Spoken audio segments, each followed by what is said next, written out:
Alrighty, so if you're watching these videos, that means you struggled with the various fraction operations, or at least one of the fraction operations. Um, so how this is going to work is I'm going to do one subtraction, one addition, one multiplication, and then you can figure out just the couple of problems. I think there's a multiplication and a subtraction that I won't end up doing. But after watching these videos, I am confident that you can figure it out. All right.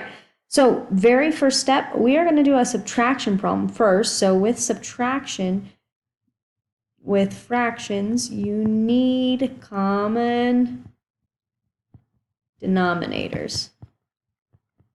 This is unique for subtraction and addition. So don't worry about finding a common denominator when you multiply or divide. But here, since it is subtraction, we are going to need to find a common denominator, which means this number and this one have to be the same. Now, clearly, they're not currently. So what I'm going to do, I'm going to multiply them by each other. So I'm going to multiply this by 9, and I'm going to multiply this by 2. But whatever I do to the bottom numbers, I have to do to the top ones as well. I have to maintain or keep the value of the fraction. So I have to do all those various calculations. So on this side, 2 times 8 is going to be 16. And then you have 2 times 9, which is 18. We're subtracting. 9 times 1 is 9. And then 9 times 2 is going to be 18. So now we do have the same number on the bottom. So we can actually do this subtraction now.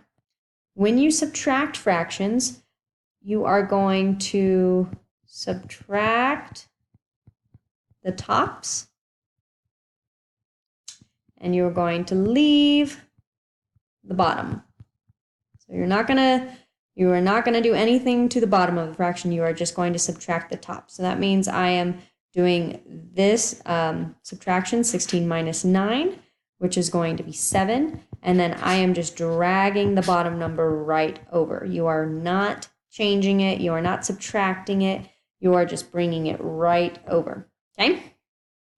So your answer for this one should have been 7 over 18, because you found a common denominator, you subtracted the top numbers, and you left the bottom number the same. All right? So moving on now, we are going to move on to an addition problem. So let's do just the next one on the list, shall we? 5/7 over 1/12. All right. Again, since this is addition, like subtraction, we need common denominators. I don't know if I spelled denominators right last time. Oh well, this is how you spell it if I spelled it wrong last time. Yes, so there's a reason I'm not an English teacher. My spelling can be lacking at some points.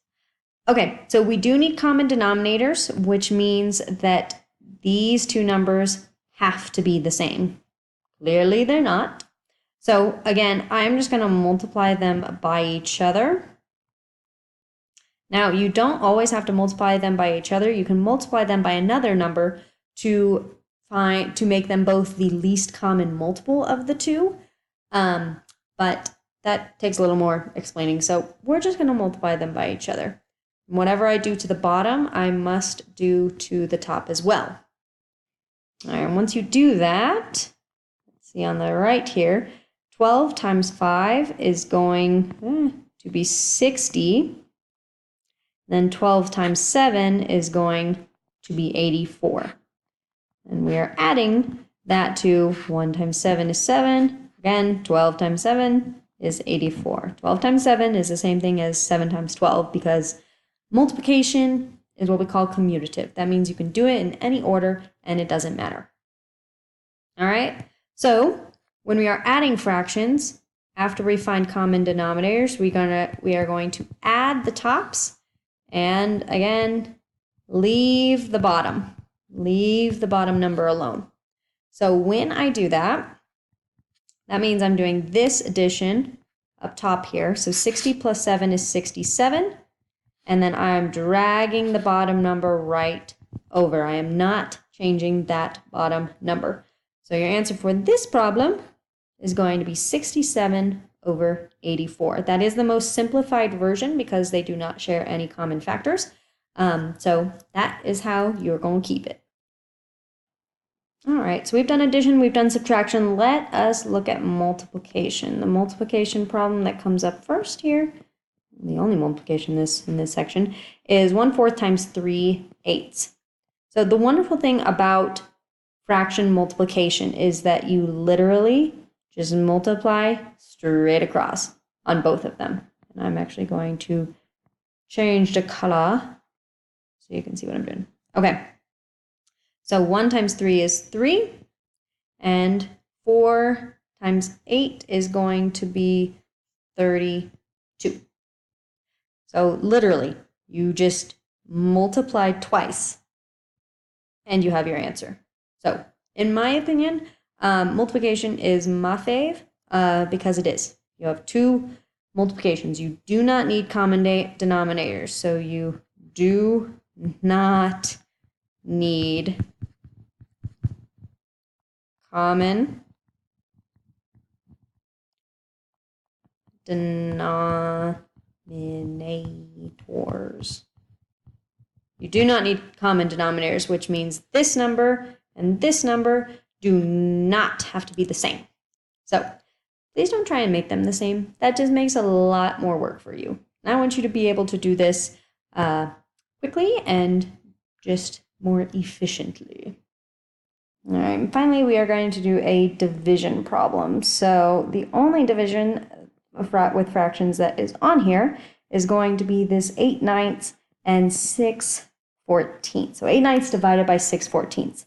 Now, when you divide fractions, there is that fancy little acronym, the 3 letters that you put together that represent other things. So KCF. It is you keep, you change, and you flip.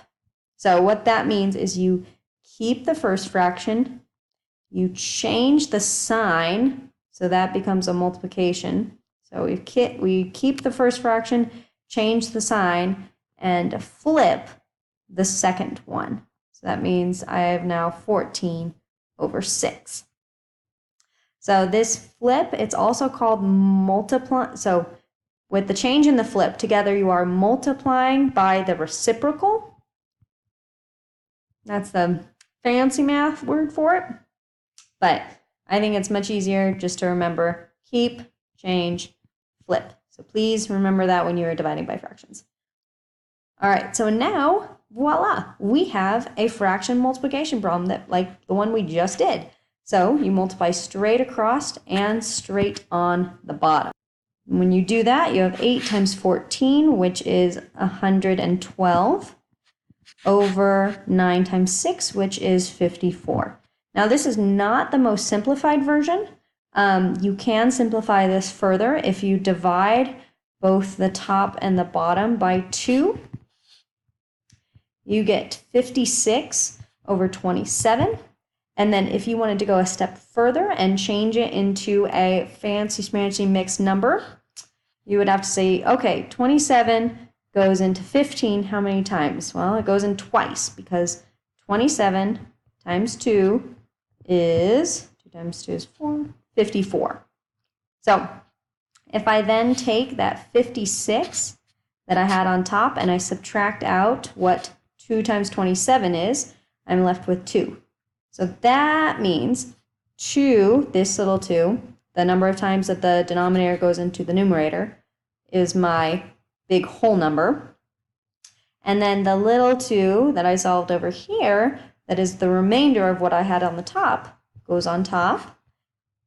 And then you keep the same bottom number. So in this case, the answer is 2 and 2/27, or 56 over 27, or I did give you credit for 112 over 54 as well. So that concludes the fraction portion. Now go ahead and check your work if you got the other addition and subtraction wrong, and rewatch the beginning of this video if you need to, because I believe in you. I know you can do it. So give it a good shot.